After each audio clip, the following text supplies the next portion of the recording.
What if I told you there's a plant that can dissolve kidney stones, fight asthma, and clone itself, giving you more backyard medicine for free? But if you plant this in the ground in Florida, you might regret it possibly. This isn't just a weed. This is the Kalanchoe pinnata, or better known as the leaf of life. In medical journals, they're studying it for diabetes, kidney health, and here, GrowFit Florida family, we call this our medicine cabinet in a pot. I'm Jermaine, and today I'm going to show you exactly how I grow it in Zone 10A, why you need to keep it out your soil, possibly for some, and how I'm going to turn this single leaf into just one of the most powerful natural remedies, and you can grow it at home. Stay tuned. Want more information on the leaf of life? Head over to GrowFitFlorida.com, where I break it down in full detail for you that you can read, and you'll be able to get a copy of my book, Grow Food, Not Lawns. Head over to GrowFitFlorida.com for more information. Now back to the video. First up, let's get some facts out the way. This is Kalanchoe pinnata. It's a succulent perennial, meaning it comes back year after year. It thrives in USDA zones 10 and 11, which is exactly where I'm at. Now, here's the most important rule for my Florida gardeners. You have to be careful when you're putting this in the ground. This plant is listed as invasive in certain parts of Florida. It reproduces vivipary, which means it grows babies on the edges of the leaf. Now, if you want your whole yard spread and filled with this, then go ahead, plant it in the ground. But even though it can be invasive, you know, from my own personal experience, this is a plant that's easy to contain because it's not like, let's say, mint or even other plants that have seeds that can spread everywhere and make it even more invasive. This plant, it grows pretty large, as you see the leaves, and you can just dig it up. It's going to grow wide, it's going to grow tall. You can just dig it up. So you really don't have to worry too much, but it is invasive. Wife threw a leaf, just a leaf down back here in the garden, and this is what came. This is how easy it is to grow. She just threw one leaf down. And this is also why I say it's, even though it's invasive, it's not that difficult to contain because it grows pretty big. So you can just dig this up and you no longer have the issue. As long as you don't have a leaf down there, it's not, you know, it's not going to seed. It's not going to continue to grow. It's not seed spreading around. It's literally the leaf itself, which is invasive, and it will grow in any condition. But it's not seeds, and that the seeds in plants that are invasive is what's scary.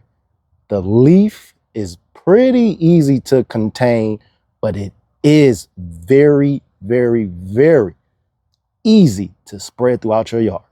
Here's the solution if you don't want to take the chance of letting this run wild in your yard. You just put it in a pot.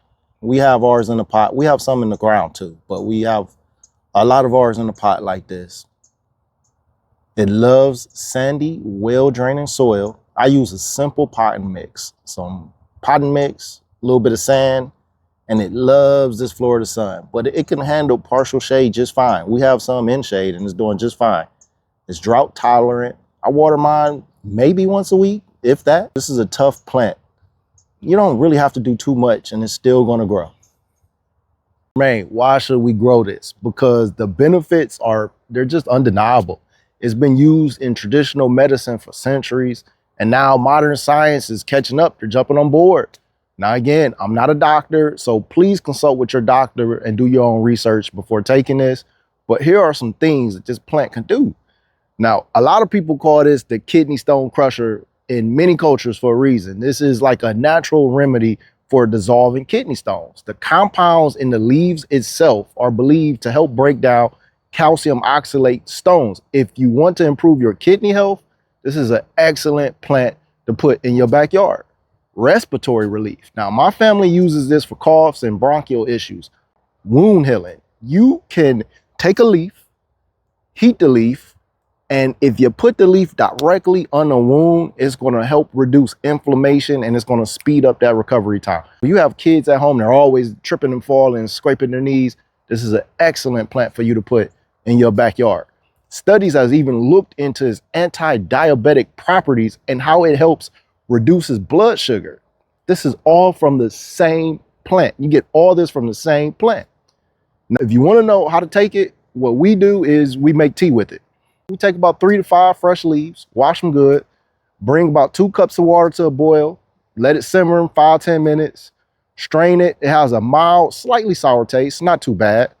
Add a little bit of honey, or you just go to your garden, get a lime, lemon, squeeze it. Oh, it is good. It's good to go.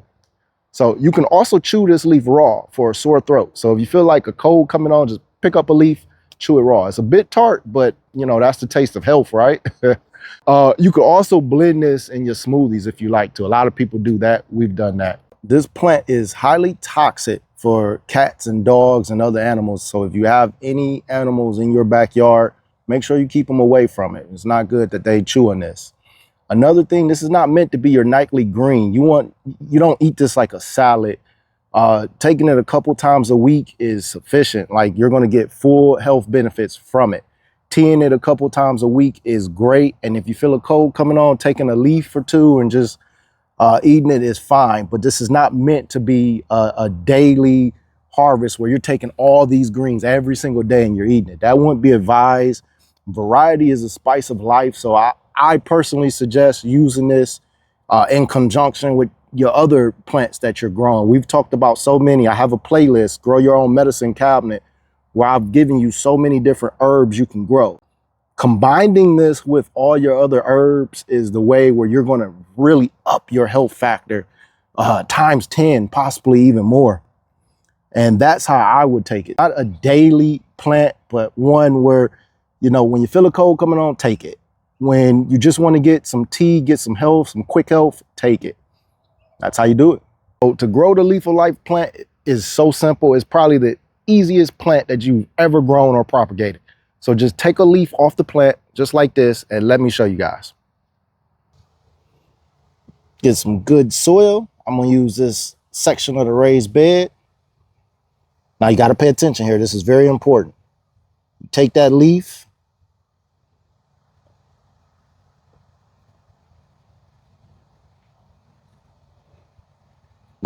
You can literally do that. Now I'm over exaggerating, but seriously, you could just throw it in some soil just like that and it's gonna grow. Like, you don't have to do nothing with this. And if you're saying, oh, that's not gonna grow, let me show you what I just did like a week ago. Bam. One leaf, I took one leaf just like that and threw it down here, and look, it's growing multiple. And this is just a week. Did the exact same thing, just threw it like that. So the Leaf of Life plant, you don't have to do anything. That's why they say it's invasive in certain parts of Florida, because you don't have to do anything. You could put this in water and it's going to start to grow as well. But just bury it with some good potting soil like that, and it's going to grow. You're going to see little plants shoot up just like that. No work required. That easy. And you'll get that in about a week. Nature provides, family. Nature provides. God provides. You just have to know how to manage it. Get yourself a Leaf of Life, put it in a pot, and build that resilience in your backyard. I'm showing y'all what to grow for good health, what herbs to plant, and what does well in Florida and other subtropical and tropical places. Do your own research, but you could use this video as part of your research.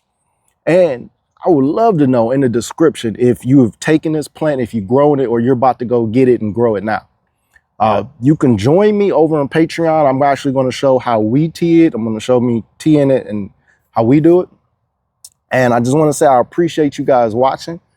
Drop a comment. Let me know if you seriously, like, if you're growing this and how often you take it and the health benefits that you felt or you've seen from taking this, or other people have, taking it. Let me know.